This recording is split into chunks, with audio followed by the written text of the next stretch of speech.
What's good? It's your boy EB, and welcome back to Black Sheep to Go. Now, ooh, goddamn, that Dallas San Francisco game, that was an ass whipping. Now, that's all I can say. That was an ass whipping. I tuned in thinking this was gonna be a close game. Two of the NFC top teams now. It was a San Francisco scrimmage. That's what it was. All seriousness. Brock Purdy, this was his coming out party. I don't care what anybody say. Dallas defense is actually legit. This is his coming out party. And he kept attacking. And the coordinators and the head coach, they kept attacking. They was calling big plays. No check downs, no bubble screens, no none of that shit.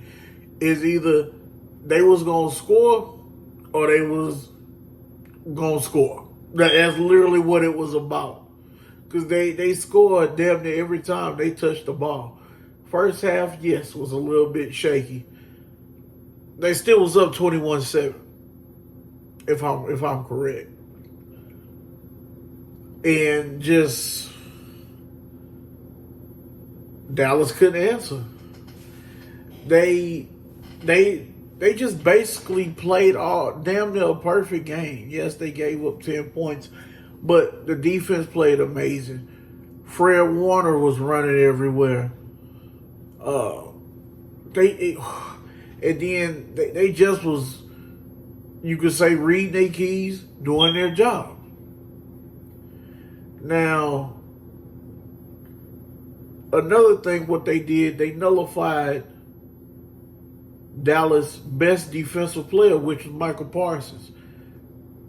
Trent Williams was giving Michael Parsons the fucking blues. Michael Parsons, to me, looked timid. He didn't want no piece of Trent Williams. I don't think anybody do. But you know, you gotta back that up that you've been talking. That's just me personally. You say you the baddest man in the NFL, you want, like, okay, this here is also a bad man. He just made him look soft.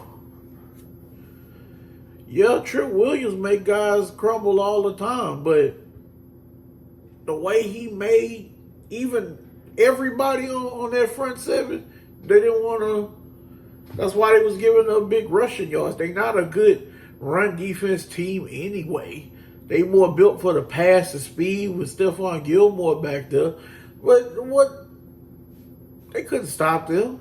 They do what they want to. And then, yes, this was a good pass defense, but they got that ass torched last night. It was horrible. They got it torched. Now, I really felt like this game for San Francisco was more of just a warm-up. This was a scrimmage. Literally a scrimmage.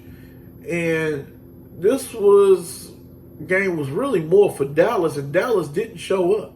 They must have stayed in Dallas. That's the way it really looked. Because they didn't do shit. Dak Prescott, the same song every single time. He can't hack it. Jerry Jones, the same bullshit every time. Yeah, he said this was the most embarrassing loss. Yeah, this ass whooping was embarrassing. But his play is embarrassing. I don't. Dak Prescott is not it. He's not it for that team. All Dak Prescott is